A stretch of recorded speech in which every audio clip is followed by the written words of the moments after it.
Et c'est avec vous, Gabrielle Gontier, bonsoir. Bonsoir. On commence avec cette période de grand froid, un député des Yvelines qui alerte sur la situation des sans-abri. Oui Mathilde, il s'agit de William Martinet, député La France Insoumise de la 11e circonscription. Depuis de nuit, il dort avec d'autres parlementaires LFI dans la rue à Paris, sous une tente de l'association Droit au logement. Le campement est installé à l'entrée du métro Solferino dans le 7e arrondissement. L'objectif de cette action qui va durer plusieurs jours, dénoncer le nombre de logements vacants, apporter son soutien aux sans-abri et parler de leurs problématiques. En 2022, Mathilde, 624 sans-abri sont morts en France. William Martinet revient sur sa dernière nuit, interrogé par Grégory Canali. Passer une nuit sous une tente, c'est forcément difficile, surtout avec les températures actuelles, avec la neige qui est tombée ce matin.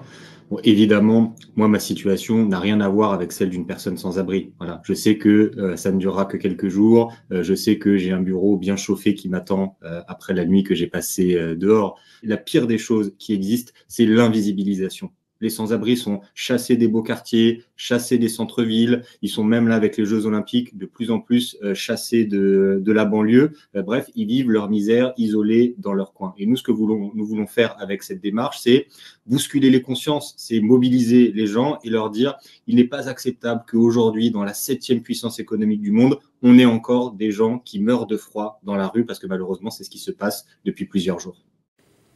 On poursuit ces informations avec une grosse coupure de courant qui a impacté les Yvelinois. Oui, elle s'est produite la nuit dernière aux alentours de minuit et a touché les habitants de Montigny-le-Bretonneux, Guyancourt, Saint-Cyr-l'École, Bois d'Arcy et Fontenay-le-Fleury. Sur X, ex-Twitter, plusieurs personnes ont d'ailleurs signalé cet incident. Un incident technique qui n'a aucun lien avec le froid et la neige selon Enedis. Il est survenu au poste de distribution d'électricité publique situé à Guyancourt. Au plus fort de l'incident, 53 000 clients ont été privés d'électricité. Les équipes d'Enedis sont intervenues toute la nuit. Le retour à la normale est intervenu vers 4h45 ce matin.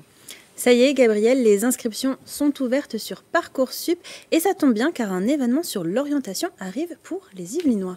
Oui, depuis hier, les lycéens, apprentis ou étudiants en réorientation peuvent créer leur dossier sur la plateforme. Ils ont jusqu'au 14 mars pour formuler leurs vœux d'orientation dans l'enseignement supérieur. 23 000 formations sont disponibles sur Parcoursup.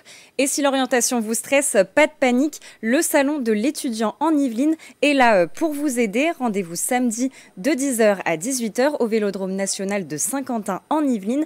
Sur place, vous pourrez découvrir de nombreuses formations, parler avec des étudiants, glaner quelques conseils et obtenir des informations. C'est gratuit, mais vous devez vous inscrire sur le site l'étudiant.fr. Un QR code d'accès au salon vous sera envoyé. Et pour terminer, Gabrielle, vous nous emmenez à Versailles. Oui, au château de Versailles même, qui était, vous le voyez sur les images, sous la neige ce jeudi. Des magnifiques images dont on ne se lasse jamais. Mais le plus intéressant, Mathilde, de se passer à l'intérieur. Près de 200 jeunes franciliens y étaient réunis pour la finale École des petits champions de la lecture. Ce concours récompense l'éloquence pour ce faire. Les enfants lisent un extrait de 3 minutes d'un livre de leur choix devant un jury. Le but, transmettre l'amour de la lecture. Il s'agissait là de la première étape. La finale nationale des petits champions de la lecture est programmée le 26 juin prochain à la Comédie Française. On suivra ça. On reviendra sur ce concours la semaine prochaine dans le 7-8. Merci beaucoup Gabrielle Gontier pour toutes ces informations. Et comme d'habitude, si vous aussi vous voyez une image ou une actualité qui vous a marqué près de chez vous, n'hésitez pas à nous la partager sur les réseaux sociaux en utilisant le hashtag 78news.